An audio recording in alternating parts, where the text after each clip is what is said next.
As an investor, I would look at this and say, well, this might be a signal that Tesla can't win in China, right? Because the thumb is on the scale for the homegrown competitors. The government is literally saying to Tesla, stop doing the things you need to do to win in China. Well, in my view, this is bad news for Tesla because it basically handcuffs them.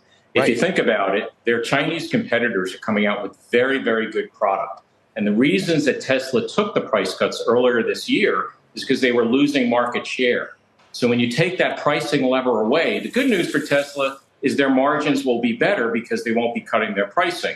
The bad news is their market share will continue to go down and their volume could continue to struggle, which means their plant will be running at under capacity, which is going to be a big drain on them because that's their biggest plant. In this video, did China just f*** Tesla? And if so, how hard? It is important to understand, ladies and gentlemen, that when the Chinese Communist Party says bend over, bitch, you say, okay, daddy. This is, of course, the exact same Chinese Communist Party who rolled out the red carpet for Tesla just a few years ago. They are the first foreign automotive manufacturer to fully own a plant in China. Everyone else is forced to joint venture with a local Chinese partner and profit share. Tesla was also entitled to special import exemptions while the factory was under construction and also received below market rate loans from local Chinese lenders to construct the Shanghai factory. So the question, is this a toxic relationship or is it being blown massively out of proportion? By the way, posted a very wide-ranging Q&A on Patreon today. If you remember, you'll know where to find it. And if not, click the link in the pinned comment to join Patreon. So let's see what the media have to say about this agreement between EV makers in China.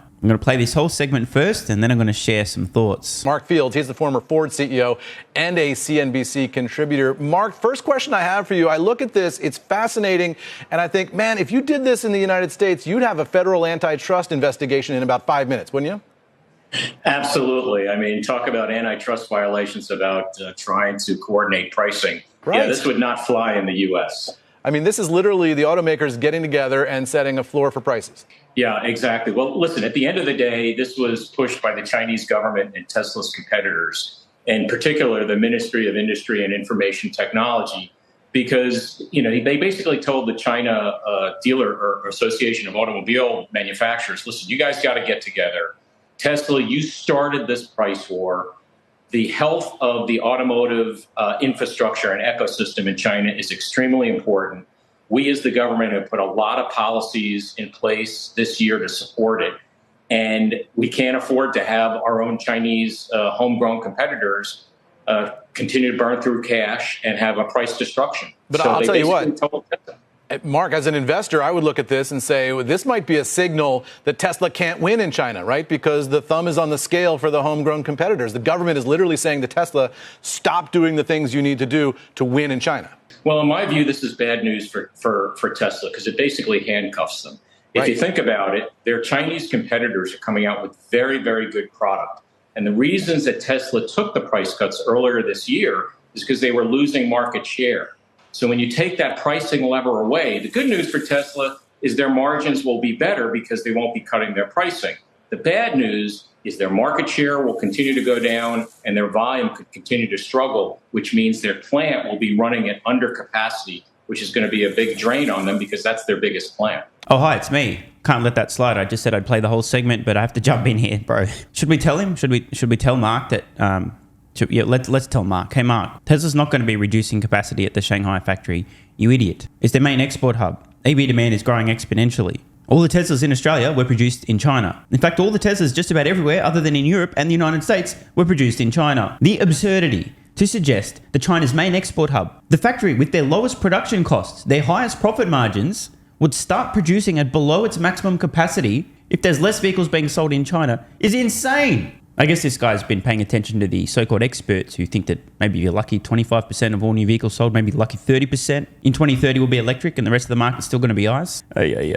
I think we need to stage an intervention with Mark Fields and Rethink X so somebody can teach him about disruption. I'll tell you what, I just finished a documentary on Chinese corporate espionage against American companies. It's airing, here's the plug, it's airing regularly on CNBC these days. But in that documentary, one of the experts that we interviewed said that he was in China talking to auto suppliers, the people who supply parts to Tesla in China. And he said one of those companies told him a Chinese competitor of Tesla came to them and said, give us the same parts that you give to Tesla. Exactly exactly the same. We'll fit them into our cars. So if that's the environment that you're operating in Tesla, they're telling you can't do your own pricing strategy. Your competitors are buying your parts from your own suppliers. How can you possibly make any headway there? Well, listen, they have a decent business there. It is their biggest market. And even there is a lot of value to Tesla worldwide to competing in China, not only because of economies of scale, but when you're facing the most competitive competitors in China, which they are right now, they can take those learnings and use them in other markets. But the bottom line is the Chinese government, with this agreement, basically just made it a lot harder for their business. And the visit that Musk made about 2-3 weeks ago wasn't to go sit down and have tea. It was the government saying, you will probably do this or you're going to face some consequences. Yeah, I flagged this in the intro. They use this term abnormal pricing. They say we want to avoid abnormal pricing. But Tesla's been doing some abnormal pricing here in the United States, which has gotten its competitors here a little bit worried, right? I mean, they've done this price cut strategy here. Are their prices here abnormal? Well, they're looking at it. First off, they have pricing freedom, right? They're looking at their business. And Elon has basically said, listen, I'm willing to sacrifice margins for volume because the EV market is growing. The established competitors are just introducing product now, so it's a little bit of a land grab. And he's making, from his perspective, for Tesla, a rational business judgment. But you can't do that now in China because of these handcuffs that are placed on him. Now, keep in mind, Eamon, this pledge was non-binding. So, Tesla may decide at a certain point, pull the plug out of the grenade and, let it explode from there. You do a deal with the Chinese government, it's pretty binding, isn't it? Well, when they say, you have complete freedom to follow this or not, they say that with a wink and a nod. I'm not sure this is being interpreted quite correctly. Now, don't get me wrong. When the CCP wants something, they get it. And obviously, they do favour local Chinese EV makers. However, let's look at what was actually agreed to. So here are the translated details of the agreement, at least according to evedition.com. The automakers agree to adhere to industry rules and regulations, regulate marketing activities, maintain fair competition, and this is an important line here, and not disrupt fair competition with abnormal pricing. For those who don't know, there are many companies, within China especially, producing electric vehicles who are willing to risk the company's very existence to attempt to destroy the so-called competition by selling their vehicles at staggering losses and allowing those losses to accumulate just to try and kill their competition. This is common practice. It's a high-stakes game. My interpretation of this, again, this is based on a translation and I don't have the direct source, so it's all speculation, but my interpretation of this is that this is an agreement for electric vehicle manufacturers in China not to try and literally bankrupt their so-called competition by selling their vehicles for stupid losses for extended periods of time just to steal away market share. This doesn't, to me, say anything at all about dynamically adjusting pricing, reducing pricing, providing discounts, passing on cost savings, whatsoever. Now, why do I say this? Again, based on my interpretation of the translation here, this agreement is that these companies will not disrupt fair competition. What's fair competition? Competing fairly. And specifically, to not disrupt fair competition with abnormal pricing. Let's say, hypothetically, you produce a vehicle, it costs you $30,000 to produce, and you sell it for $12,000. I would suggest that that's abnormal pricing and a direct attempt to disrupt fair competition by sustaining ridiculous losses for an extended period of time. Companies are capable of doing this if they have a lot of capital available to them, a lot of cash in the bank, or they've got a lot of credit available. And this is a legitimate way to put other electric vehicle manufacturers out of business. If you do this, eventually, some of your competitors just can't sell their products, period. They end up going bankrupt. And then, hopefully, you can bring your prices back to a slightly more reasonable and less abnormal level. This is what I think this agreement is actually about. I think a lot of people are reading into this and interpreting things incorrectly. Of course, I could be wrong. This is just my opinion. But based on my interpretation of how this is translated, that seems to be what this agreement is about. Nothing to do with dynamically adjusting pricing, passing on cost savings, and so on. Again, there are many automotive manufacturers in China who are willing to employ this, risk the entire fucking company, we might go bankrupt strategy in an attempt to put other competitors out of business. This is what I think is being addressed, but only time will tell. More details of the agreement. Pay attention to marketing and publicity methods. Not exaggerate, fair enough, or use false publicity, again, fair enough, to attract attention or gain new customers. Put quality first. I mean, that's fair. Improve lives with high-quality products and services. And promote core socialist values. Actively fulfill social responsibilities and take on the heavy responsibility of maintaining steady growth, strengthening confidence, and preventing risks. How do you guys and girls interpret this? And for the record, in the worst case scenario, if Tesla really is handcuffed and they can't pass on new cost savings, they can't adjust pricing, extremely low probability, but you never know. Just keep in mind, Shanghai is their main export hub. The comments we just heard from Mark Fields, ex-Ford CEO, frame this as if Tesla's only selling vehicles in China, produced in China. They don't export any vehicles produced in China to any other regions on Earth, and therefore, all vehicles produced in China must be sold in China, and there'll be no ability for them to reduce prices. A significant portion, in fact around 2/3 of all Tesla's China production, is being exported to other countries and sold outside China. So in the worst case, this would affect approximately 1/3 of Tesla's China production. But spoiler alert, if this were to occur and they couldn't reduce prices any further, they'll just export more vehicles to other regions. Duh. I think people are making a bit of a mountain out of a molehill here, but you'll never know. Let's hear another interpretation of this major agreement in China. What do we know about this kind of compromise, David, between all these automakers in China? Yeah, it was really interesting to read the highlights of this thing. Among them, reining in marketing actions. One of them was preserving, socialist principles or some such. These are all very vague things that don't set certain prices or say control pricing, or it's almost as if it was written by a bunch of American attorneys who wanted to avoid saying price fixing, but it is telling everybody, okay, stop dropping prices.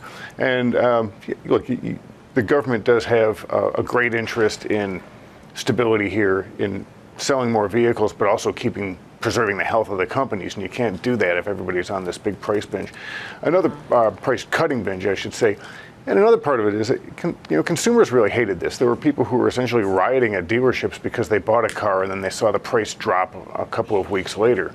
So you have some unrest with consumers about this. You have the government wanting everyone to stabilize things. And I think everybody felt a lot of pressure to just kind of cool it and find a floor for prices and end the price war. I mean, it's interesting. The Ministry of Industry and Information Technology directed apparently the Automobile Association to basically get these 16 players together and to sign along to a non-binding agreement. But ultimately, how is it for Tesla doing business in China? I think they've struggled to a degree with everybody in the sense that you had this malaise kind of post-COVID hangover that had depressed vehicle sales, had depressed economic activity. It's sort of starting to recover, but everybody's having a tough time there, and I think that's why you saw some of the price cuts to begin with, to basically generate some vehicle sales and get people back to dealerships and looking at cars. I think the market will recover, but in talking to other automakers who do a lot of business there, General Motors, Volkswagen, they all kind of say the same thing, that it may not get back to the hugely profitable levels they had a few years ago because of increased domestic competition. Tesla having to face off with a really strong player like BYD and some others. So I think the price levels that we have now, which are down from where they were a couple of years ago, I think that's here to stay. Yeah. And I think everybody's really going to have to fight it out with a lot of serious competition from the Chinese automakers. And look, that's something you can spread globally. Elon Musk has been cutting prices here in the US and worldwide because he's basically said, look, profit is my sacrificial lamb if I'm going to be able to go over market share at the moment. Does it feel like that has won, or can he now in China, for example, depend more on new models helping drive forward sales? Well, he's going to have to, and keep in mind, he has cut prices significantly over there and in every market. I kind of go back to my first economics class in college. Tesla basically had a monopoly on EVs for most of the past decade. And now that's changing. It's changing in Europe too, because the European automakers are bringing vehicles out, and the European market tends to be pretty nationalistic in terms of brand loyalty. The Chinese market is starting to look more that way, and there is more competition in the US with Ford, Hyundai, Kia, General Motors selling more electric vehicles. The German automakers are coming on here too. None of their volumes are really big, but if they take 10% of the electric vehicle market this year, they're eating away at Tesla's market share. And if Elon Musk wants to protect that, he's going to have to drop prices, and he has. And he's got the margin to do it. Keep in mind, he sold very expensive vehicles for a long time. You're talking about mid-sized sedans and mid-sized crossover SUVs selling for $60,000, $70,000. That's all had to come down because he doesn't have the only vehicle for sale now. David Welch, another Bloomberg technology editor, Caroline, who literally wrote the book on GM, the reinvention of American icon. We just got sales data from GM, David. How's that Ultium battery platform and the vehicles that it's attached to going? slowly. They only sold about 1,400 of them. They sold about 1,400 EVs in the quarter. You did it, Mary. You led, and it matters. 1,400 electric vehicles sold in the entire quarter, absolutely dwarfing Tesla's sales figures. Oh, wait, is 1,400 smaller than hundreds of thousands? Let me just, 1, 2, 3, 4. Yeah, 1,400 is only 4 figures long. Hundreds of thousands is 6 figures long. Oh, I take that back. Apparently, Mary didn't lead, doesn't matter, and GM are embarrassing themselves. That's really awkward. I thought I could trust the President of the United States when he said that GM led the way and it matters and they electrified the whole industry and that whole thing. Geez, if you can't trust the President of the United States, who can you trust? And it's really been a lot of promise and a lot of slow ramp up with the Ultium vehicles. Well, David has absolutely nailed this. There sure have been a lot of promises, a lot of plans, a lot of bullshit told to investors. But when it comes to actually walking the walk instead of talking the talk, GM are embarrassing themselves. By the way, as I've said in the past, the Ultium platform, the form factor, will be abandoned. GM are so dumb they haven't realized it yet. And I continue to repeat this now, and I've been saying so for a year or more, so that when it happens, I can clip videos and go, you know, I was saying this 3 years ago, 4 years ago, 5 years before they abandoned the form factor. That's how long it took them to realize what some idiot on YouTube could see years ahead of time. GM are so screwed, it is unbelievable.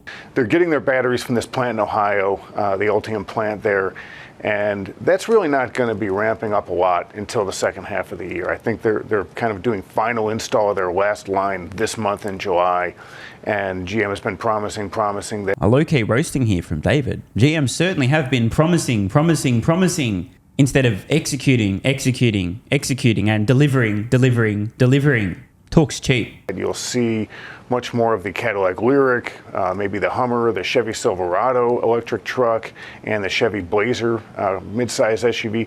You'll see that really coming on in the second quarter, and it's because of that plant. What it all means, Ed, is they won't have any excuses anymore in the second half of the year. They're really going to have to show that Ultium is cranking, that they've got the bugs out, that this is the right strategy, that spending all this time working on a dedicated electric vehicle battery and platform, not just retrofitting existing internal combustion vehicles like Ford did with the Mach-E and the Lightning, that what GM did is the smart way for the long term, and that they're starting to show results. And they've had a lot of different fits and starts, and now they really have to get it moving. And this is, I'd say third quarter and fourth quarter are the ones to watch and see if they're really finally executing, because they've had serious execution issues with electric vehicles at General Motors. But I thought they led and mattered, not had serious execution issues. Now, interestingly, it's finally crunch time for GM after all the false starts, the lies, the promises, and the bullshit. David here suggesting no more excuses. GM doesn't execute in Q3 and Q4 this year. They've proven themselves to be anything but leaders. In fact, it's game over. Here's a fun little exercise. You know what's ramping production in Q3 and Q4 of 2023?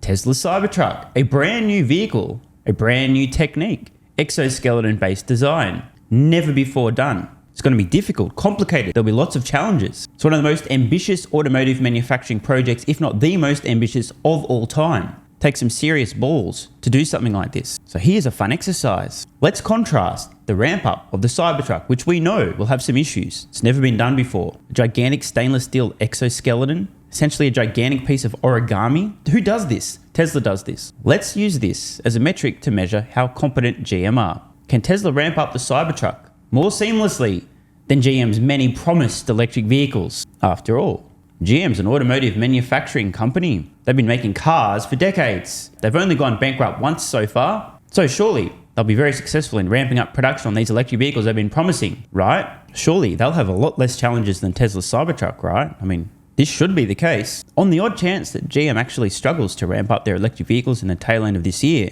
and Tesla ramps up Cybertruck volumes relatively seamlessly, this will be quite an insight. Like I said, I personally think there's going to be a lot of hiccups with the Cybertruck ramp. Never been done before. Just like reusable rockets had never been done before. You kind of need to blow up quite a few rockets before you nail reusability. So my expectation is very slow ramp on Cybertruck, lots of fits and starts, major adjustments. Production hell, round 2. This is to be expected. GM, on the other hand, should have a fairly seamless time now. They have been producing electric vehicles, just no one's buying them and they haven't been making that many of them for quite a while. So they should nail this, they should hit it out of the park, and they should be highly successful in ramping these long-promised electric vehicles. Let's see what happens. So, recapping some very big news out of China today. It's hard to know exactly what's meant here. The wording, at least via translation, was a little bit vague and generic, so only time will tell. But I do think a lot of folks we've seen in the media here are kind of misinterpreting the gist of what this is all about. I could be wrong, but again, my impression is this is really just to prevent companies A, being extremely misleading and lying in marketing, and B, selling vehicles for stupid losses for a sustained period of time with only one goal in mind: to literally bankrupt competitors. This means new entrants to the market and smaller EV makers would stand no chance. After all, if they don't have access to hundreds of millions, billions of dollars to sustain losses for long periods of time, and larger electric vehicle makers do, it'd be very easy for some of these companies to bankrupt most of the other competing EV companies in China simply by selling vehicles for stupidly high losses for long periods of time. I think this is what it's all about. Then again, I don't know anything about anything, so take that with a very large grain of salt. And don't forget to check out the latest exclusive Patreon Q&A. It's a very wide-ranging Q&A, everything from emotions, compassion and empathy, to what drugs are on my blacklist, where to find ambitious people who'll hold you accountable and help you level up, more thoughts on when Tesla will pay dividends, if at all, supplementation, health, optimization, and loads more. Speaking of, Athletic Greens AG1 has given me a massive, meaningful boost in energy, allowing me to do a lot more every day, including using my brain more and using my body more. I highly recommend you guys and girls check it out. Athletic Greens AG1 is an excellent way to fill in nutritional gaps. It's got 75 high-quality vitamins, minerals, and whole food source nutrients, plus prebiotics and probiotics and digestive enzymes and adaptogens to help you deal with stress. Plus, if you click the link in the pinned comment or head to drinkag1.com/SMR, you can get yourself a 1-year free supply of vitamin D3 and K2. But don't take my word for it. Here's what some of you guys and girls have to say. AG1 has changed my life. I was, as you described, treating myself like a circus, ate like trash, rarely exercised, used alcohol as a stress crutch, cannabis also. AG1 is what gave me the kick in the ass, got me back to the gym, motivated me to do more for myself, family, my business, etc. Keep doing what you do. Now, I know there's some skeptics, the same kind of people who think Elon Musk is a fraud, reading this going, "What do you thought? There's no way that's possible, bro. It must be a placebo effect." Believe it or not, this is a recurring theme. If you give your body everything it needs to feel and perform its best, including having a lot more energy, you'll need ways to use that energy. For me personally, that includes more exercise, moving my body more social activity, and more cognitively demanding tasks, including producing a fuck ton of exclusive content over on Twitter and on Patreon, plus my daily YouTube uploads. The proof's in the pudding. On to another testimonial from a viewer of this channel. SMR, you asked me to provide feedback on AG1. Here it is. It has helped with mental acuity, stamina, and intestinal waste management. Can't read between the lines. Certainly helps with regularity and digestion. That's what the digestive enzymes are for. It has also dramatically reduced my cravings for sugar. You guys need to stop eating sugar. It's fucking poison. I'm 50, 5'9", and overweight, aka a fat motherfucker. I think that's a technical term for overweight, isn't it? Is it fat motherfucker or obese? I can't remember. I average 100 hours a week in the West Texas oil fields as a safety supervisor. Jesus Christ, dude. No wonder you're struggling to keep your weight under control. 100 hours a week. Brutal. It has helped me lose weight.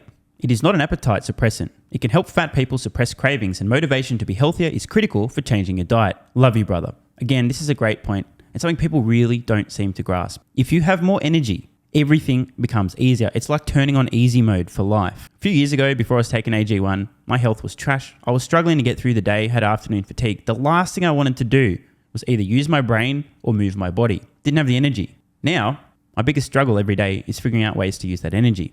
I'm exercising way more, doing a lot more with my friends and family, and of course, my work output has increased substantially. And you can fact check me. Check out the average length of my videos I was posting to YouTube 3 years ago. Need I say more? And one final testimonial. Love this one. Okay, here's the deal for me with this AG1 shit. I'm 41 years old and not the type to eat, drink, smoke, or sleep healthy, so I was skeptical. That being said, here's what I experienced. Day 1, meh. Day 2, afternoon fatigue was about 45 minutes late. Day 3, 0 afternoon fatigue. Day 4, 0 afternoon fatigue plus extra energy. Day 5, again, 0 afternoon fatigue plus energy, wondering, what the fuck, really? See, this is the thing, right? The results for many people are just almost too good to be true. This is the same experience I had. My afternoon fatigue just vanished out of nowhere. I'm like, wait, what the fuck? Why am I not tired in the afternoons anymore?